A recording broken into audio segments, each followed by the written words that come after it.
How's it going, guys? It's Owen here, and today was more trick and treat.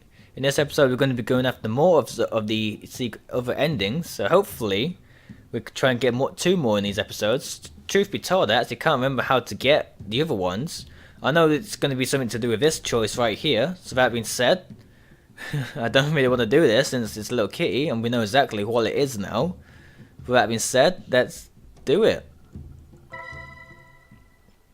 Yes, that's what I have to do. It's only logical. Magic should die along with the cat. That should be my ticket back. I mustn't doubt. Just act fast so it hurts at least as possible. Everything ends tonight. Finally, people from this town will be able to live in peace without fearing that this cursed cat would make anyone else disappear. Killing a living creature is easy. The only thing, I have to grab her neck and twist it. You twist it with all your strength until you hear a snap, as if it were a branch. Ah, that's disgusting. After that, she will not move anymore. You don't have to think, just act. In silence, I observe how my hands move to her neck to carry out my plans. I don't even want to imagine what my expression looks like at this moment. It must be terrifying. My concentration must be eerie for anyone who would see me, even... I don't know what that says, sorry. The cat does not exist. It does not resist. Fearful, she does nothing more than tremble. Ignorant of what would happen to her, but knowing that I have no good intentions. I am ready to apply force.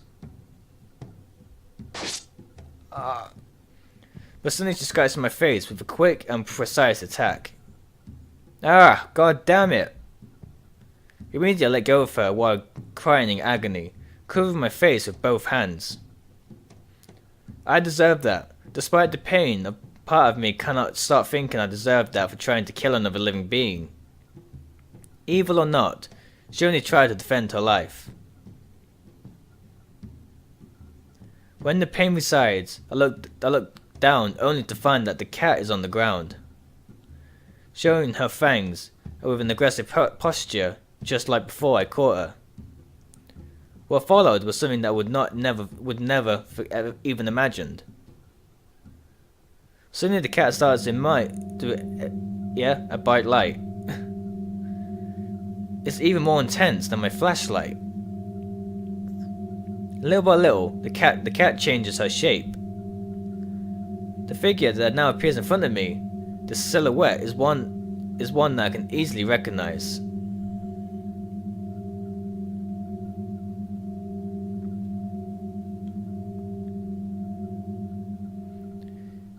She was becoming human. The impression leaves me speechless.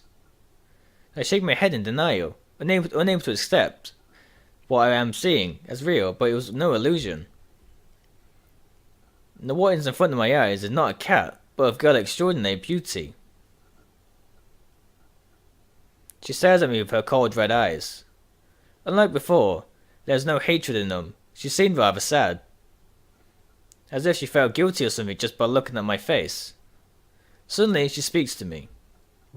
Sorry, you want to take my life, but I'll take yours instead. That is the best choice I can make tonight. She said ruefully. I hear no hatred in this voice. My life? Are you going to kill me? I asked, still confused by the shock. It has to be a joke. A cat going to kill me. I must be dreaming. There's no other explanation for it.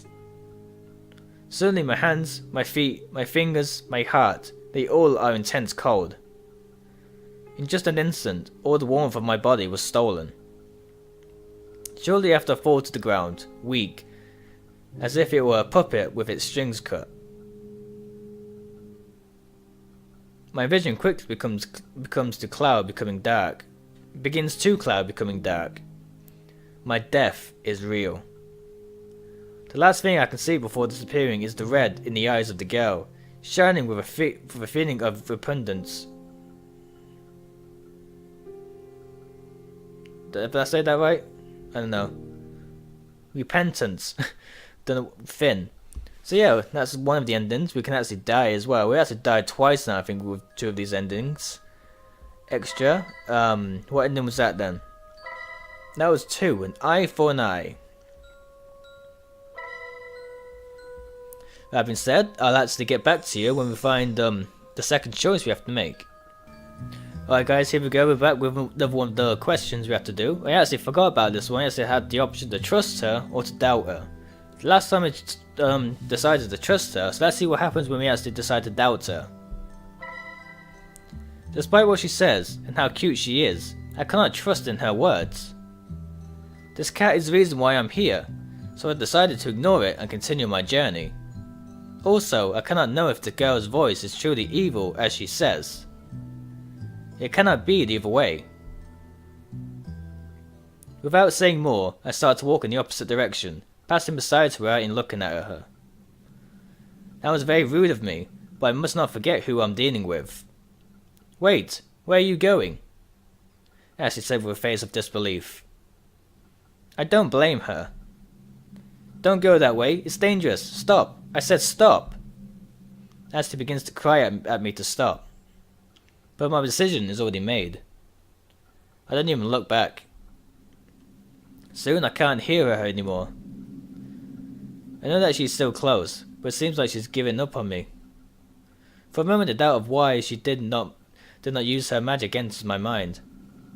But I guess I wouldn't understand no matter how much I thought about it.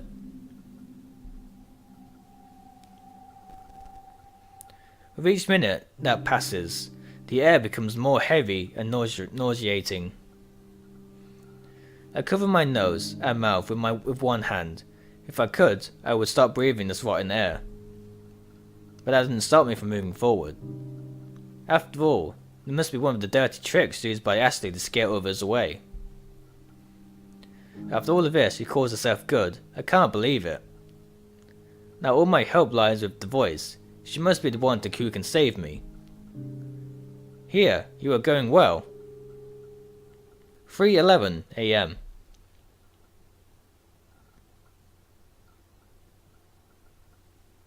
I don't know if it's been hours or only minutes since I became separated from Ashley. I had lost the notion of time when suddenly I came to a clearing in the forest. At last, I could see the night sky. The full moon shines elegantly surrounded by a blanket of darkness and stars. A beautiful image, but there was something strange in it. How weird. Wasn't there a half moon tonight? I said to myself as I looked at the moon and tried to remember a vague memory in my mind. Anyway, it's not important. The moon would not come to save me. Alone my sight, it was then I noticed there was a cabin in the clearing. It was hidden under the shade of the trees nearby, so I didn't see it before I think. The cabin looks old and worn down, even depressing, but if I'm lucky there will be someone there. Not wasting one more second, I decided to enter the cabin. I opened the old door, slowly observing that no one was waiting for me on the other side. Apparently it is empty. How weird. I murmured to myself, confused. Definitely the voice came from this place, I'm sure of it. I rubbed my forehead with anxiety and then sigh. It's still very early to get impatient. I should explore the cabin. I slowly walk around the place, taking each step carefully. It is old and neglected. There are cobwebs everywhere, as it hadn't been cleaned in years. The air inside is musty. Curiously, the cabin appears to have none of the modern telephone, electricity, and water pipes. The impression I get is that it is even older than it appears, something that sounds impossible. I continue exploring until finally I find one of the rooms that I wanted. Lying peacefully in bed, there was a girl sleeping, with blonde hair and clothes as black as the feathers of a raven. With just one look, I could see that she is very beautiful. Brave knight, you have finally arrived. She suddenly said, asleep. There's no mistake, she's the source of that voice. She is asleep, but knows of my presence, in some strange way. Yes, I'm here. I said, acting with feigned courage, not knowing why. I guess I want to look strong for this girl, despite me not being completely helpless. It is then that she opens her eyes, slowly, even with laziness. You have very beautiful eyes. She looks at me closely for a couple of seconds, staring at my face with curiosity until unexpectedly a tear springs from her blue eyes, gently falling down the cheek. Thank you for coming. I was very scared. Suddenly she pounces me, giving me a tight hug full of affection, as if we have not seen each other in years. I was very afraid. Everything is terrifying here, she said while trembling with her face pressed against my chest. She looks very scared, but who wouldn't? After all that evil cat has done. I won't forget her for frightening a girl as cute as her. Although it's partly thanks to that I cannot find her. I could find her. In the end, there was good to see in the bad. Don't worry, miss. I will help you get out of here, I said, trying to comfort her. With a false attitude of courage, while placing my arms around her, returning the hug. She has an elegant and beautiful figure, and a soft body pleasant to the touch. I don't have any more strength, replied the girl, almost laminating herself for that. She doesn't break the hug, and I can't be any more thankful for that. I will carry you on my back. We can leave this forest, I offered as I caressed her head. Her golden hair is silky and exquisite to the touch. To be honest, I could not resist stroking it. Now the girl finally pulls away from me. She stays at the distance of just one step, staring at my eyes with shyness. With her hands on my chest, her cheeks have a cute blush. I think you don't understand. I am a spirit that lives in this forest, she explained with a gentle voice. Before I could materialize myself, since people came to visit me, and the joy they felt gave me energy. I spent many pleasant times with them. Then the girl looks down. She seems to cause something sad. Until one day, when the evil cat began to scare everyone. Suddenly, I began to feel weak and well. Now I'm like this because of her. She blinks after saying that. She looks fragile, as if she were going to cry at any moment. I look her in her blue eyes, feeling pity for her. Damn cat, how can you do that to such a cute girl? Then, how could I help you if you cannot materialize? I asked with curiosity. The girl suddenly devastates her gaze, avoiding my eyes. Don't know if I said that correctly. She blushes and shyly plays with her fingers for a moment before looking at my face. I think that if you kissed me, I would regain some of my strength. I can't believe it, my heart almost stops when I hear it. Just a kiss would be enough? I asked, struggling not to sound perverted. Entering this forest was the worst decision of my life, but going after the voice turned out to be the best. Yes, because your feelings would be transmitted to me, the girl said at the same time she closes her eyes and nods. The look in her eyes slightly begs me to do it. Staring at me with innocence that is simply adorable. After hearing her proposal, I started to think about my current situation. If she wasn't even an entity, perhaps she would ask me for more Macreeby? I think I've never seen that word before, I have no idea what that says. As giving her blood to give her my soul, or make a donation on PayPal. The third being clearly the worst. But this poor soul just asked for a kiss. She has been alone all this time. If I kiss her, she will have no strength to escape. No doubt it seems an obvious choice to kiss a cute girl to save her. But everything sounds too sweet all of a sudden, right? I don't remember my luck being this good. Soon I remember what the cat said. Not wanting it, doubt appears in my mind. Should I kiss her? Okay, this is clearly how we're going to get one of the other ones. So let's just play along. Let's just kiss her. Yes, I shouldn't doubt. A pure soul needs my help. Plus, winning the favor of a beautiful girl always is a good thing in my book. Okay, I'll kiss you so that we can escape this place. Good? I said that with bravery as a knight of some tale. Thank you. Definitely, you're my knight in my shining armor, she said with a radiant smile. Don't say it so openly. You make me blush. I replied at the same time I scratched my head, ashamed. My heart beat nervously from imagining it. My lips will soon touch this adorable girl's lips. How lucky am I?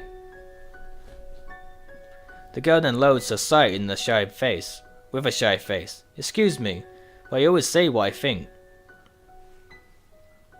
Then she returns her sight to my eyes, seeing me tenderly. Every time I'm more surprised at how adorable she is. Nothing like that annoying cat. I take a deep breath of preparation, showing resolve in my eyes. The cat nods and then closes her eyes, preparing her lips to receive mine. She is sweetly blushing. I can't believe my fortune. This would be my first kiss and it's one worthy of a fairy tale. I near my lips to hers. They are soft but strangely cold, as if we're kissing a nice flower. But I don't care, the feeling of mine is warm. Her lips moved so gently, inviting me to continue with our kiss, a sweet touch, romantic like nothing else. However, the sweetness soon dies, being replaced with a sudden pain, with a stabbing pain, as if someone had stabbed a sword made of ice into my back. Without even thinking, I break the kiss and pull away from her. What did you do? I asked, looking at the girl. What was going on? I feel so cold, as if someone had stolen all the heat from my body. It must feel heavy and weak. I can barely stay standing. But there was no response. Before she could talk, suddenly something attacks me, with such power that it destroys part of the cabin. Opening a large hole that connects to the outside. I can't even begin to imagine what it was. It was like seeing a wrecking ball doing its job. I immediately looked for the culprit, finding it was not in the black, but someone else. The girl in black was someone else. Curses! Too late! Ashley said, biting her lower lip in anguish. You really are an idiot. Do you know what you've done? She then said, looking at me with burning anger. This time she is not playing. She was really angry with me. What? Suddenly said the girl in black with a malicious smile. It is that you can't stand knowing I am now stronger than you. She throws a smug look at Ashley. Or maybe you are just jealous that men prefer me over you. But of course, considering how annoying you are. Ashley bites her lips with anxiety. Curses, I didn't think I would have to use this. But if I do nothing, everything will be lost. After saying that, she sets her eyes on me. I'm sorry for what I'm going to do, but since you didn't listen to me, I have no other choice. Suddenly, Ashley approaches me, as fast as a blink of an eye. I tried to move me, but I don't have the strength to do it. So have I just been possessed? I could only stay standing emotionless, watching as she suddenly plans to kiss on my lips. Don't worry, you won't feel pain, Ashley said when our lips parted. I do not understand what it means, but soon something happens to me. I feel how the little energy left in me goes extinct. The colour of my skin becomes pale, my breathing suddenly stops. I feel very tired, and I can barely see past my nose. With this, we are on equal terms. I hope this is enough energy, Ashley said while looking with resolve in her red eyes at the girl in black, who at all times maintains a proud smile. That was the last thing I saw before my eyelids closed. being wiped from an icy darkness, wrapped by an icy darkness. It's okay, I'm just falling asleep. Soon I'll wake up in the bed to have another boring and ordinary day. It's okay. It's Finn. So yeah, I think that's another way to die, apparently. How we died, I have no idea. What ending was this one? The Last Sacrifice. That was 2 and 4. Yeah. No. 3 and 4. 3 and 5. I don't know. Depends what way it goes around, I suppose. Could go that way or that way. Which case it'd be 2 and 3. Anyway, that being said, guys, I'm going to be ending this episode here. As you can see, there's going to be one more episode left. So if you'd like to see more, please leave a like and share to help us build a bigger community. And I'll see you in the last episode. Goodbye, take care, and thank you all so much for watching.